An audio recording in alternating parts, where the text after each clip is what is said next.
চলে এসেছি পার্ট 2তে। তোমাদেরকে বলেছিলাম যে পার্ট 2 নিয়ে আসবো। আর এখনও আমরা নিউ জলপাইগুড়িতেই বসে আছি, যেহেতু আমাদের ট্যুরে দাদা এসছে, কিন্তু অনেকে আরও যারা আসবে তারা এখনও পৌঁছায়নি, সেই জন্য আমাদেরকে ওয়েট করতে হচ্ছিলো। আর এখানে আরও একটা ট্রেন বেরিয়ে যাচ্ছিলো। আর এখানে আমরা কি করব, ভালো লাগছিল না, ওইভাবে বসেছিলাম বলে আমার বড় মশাই বলছিল যে এইরকম করো, তোমাকে ভালো লাগবে। হ্যাঁ, তো আমিও একটু করছিলাম। তোমাদের সঙ্গে গল্প করতে করতে আমরা তো গাড়িতেও উঠে পড়েছি। আর দেখো এই নদীটা কেন শুকনো আমি নিজেও জানি না, তোমরা যদি কেউ জেনে থাকো তোমরা কিন্তু কমেন্ট করো।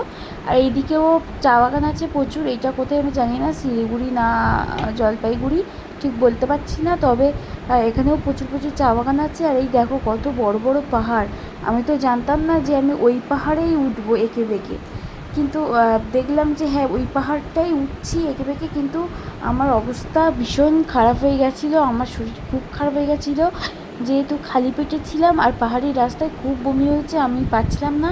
আর এইদিকে দেখো আমার বর তো বলছিল ছবি তোলো ছবি তোলো, আমি তো একদমই ছবি তুলতে ছিলাম না, আমি এই বসে গিয়েছি। আমি বলেছি আমি বসলাম, তুমি যা খুশি করো, আমি পাচ্ছি না ছবি তুলতে, আমার শরীরই চলছে না। এইদিকে দেখো ভিউটা কিন্তু অসাধারণ ছিল। আর এটা তো অনেকবার বলছিল বলে আমি ভাবলাম ঠিক আছে একটুখানি ভিডিও করে নাও, কিন্তু ছবি আমি পোস্টই দিতে পারবো না, আমার শরীর খুবই খারাপ ছিল বমি করে করে। আর এখানে একটা ভিউ পয়েন্টের জন্য দাঁড়িয়েছিল, সবাই ছবি টবি তুলছিল। আর তারপর আমরা চলে গেছিলাম বুদ্ধদেব টেম্পল, আমি ঠিক জানি না নামটা, হবে হয়তো ওইটাই, কারণ আমার শরীর এতটাই খারাপ ছিল আমি কোনো কিছু ভালোভাবে দেখতে পারিনি। আর আমি সত্যি কথা বলতে আমার শরীর খারাপ হলে আমার সেই জায়গায় ঘুরতে ভালো লাগে না, যেখানে আমি মজা করতে পারবো না সেখানে ঘুরে আমি কী করব। আর দার্জিলিংয়ে আমার খুব কষ্ট হয়েছে, পাহাড়ে প্রচুর প্রচুর বমি হয়েছে। আমি লাস্টে কী করব, মুড়ি কিনে নিয়েছিলাম, মুড়ি কিনে খাচ্ছিলাম, আর সবাই দেখছিল। আর কি করব, আমার শরীর যখন চলছিল না, আমার তো ওটাই করতে হবে। যাই হোক, তোমরা যে যে আমার মতো পাহাড়ে বমি করো, তোমরা কিন্তু পাহাড়ে যাওয়ার আগে একটু সাবধান হয়ে নিও, যেহেতু খুব কষ্ট হয়। এদিকে দেখো কী সুন্দর একটা বুদ্ধদেবের মূর্তি, ওখানে সবাই প্রণাম করছে, টাকা দিচ্ছে, আমিও প্রণাম করলাম, ঘন্টা বাজালাম। আর খুব ভালো লাগলো এটা দেখে, অন্তত একটু তো ফ্রেশ লাগলো যেহেতু হাঁটছিলাম। আর উপর থেকে দৃশ্যটা খুবই অসাধারণ লাগছিলো। তোমরা কারা কারা গিয়েছো তোমরা কিন্তু কমেন্টে জানো। আর এখানে দেখো টয় ট্রেন যাচ্ছে,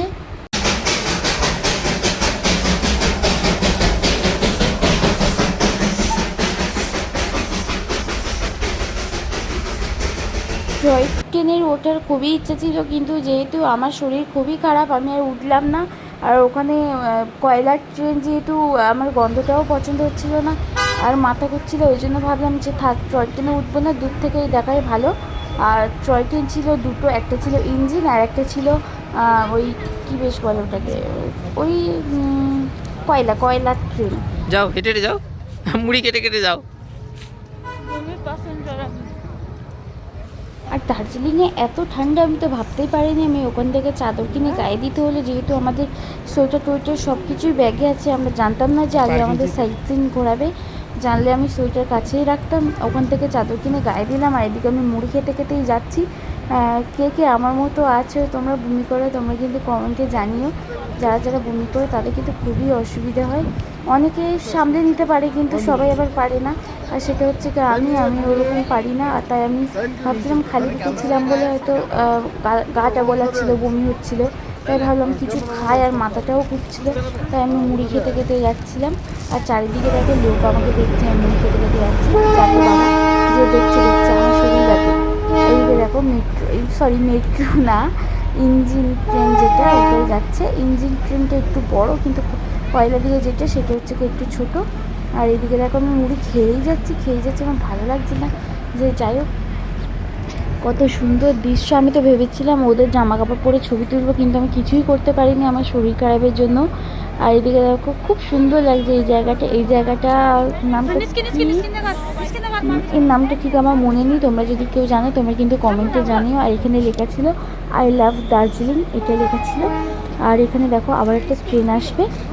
আর তোমরা কে কে দার্জিলিংয়ে গিয়েছো আর এই জায়গাটার নাম কি তোমরা কিন্তু কমেন্টে জানিও। ওই ট্রেনটাই যাচ্ছে ঘুরে ঘুরে।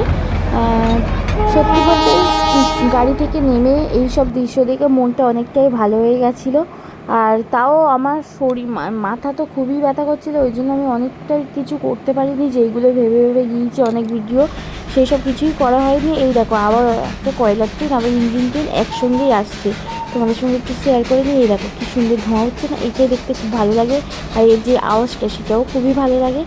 আর পিছনে একটা আছে ইঞ্জিন ট্রেন, ওটাও আছে, দেখাচ্ছি তোমাদেরকে, দাঁড়াও, এই আসছে এবার। এটা হচ্ছে ইঞ্জিন ট্রেন। তো তোমাদের কারা কারা আমার ভিডিও ভালো লাগলে তোমরা কিন্তু লাইক কমেন্ট শেয়ার করে দিও। দেখা হচ্ছে আরও একটা পার্ট 3-তে, নেক্সট পার্ট আসছে পার্ট 3। আর আমাদের এখানে হোটেল থেকে কী কী খেতে দিয়েছিলো সেটাও তোমাদেরকে দেখিয়ে দিই। দিয়েছিল চিকেন কষা, ডাল, একটা সবজির তরকারি আর ভাত। বেশ ভালো, খেয়ে ভালো লাগলো। হোটেল থেকে খুবই ভালো খাওয়া দাওয়া অ্যারেঞ্জমেন্ট করেছিল এবং হোটেলও আমাদের খুব ভালো দিয়েছিল। বাই। পার্ট 3 দেখতে কিন্তু ভুলো না।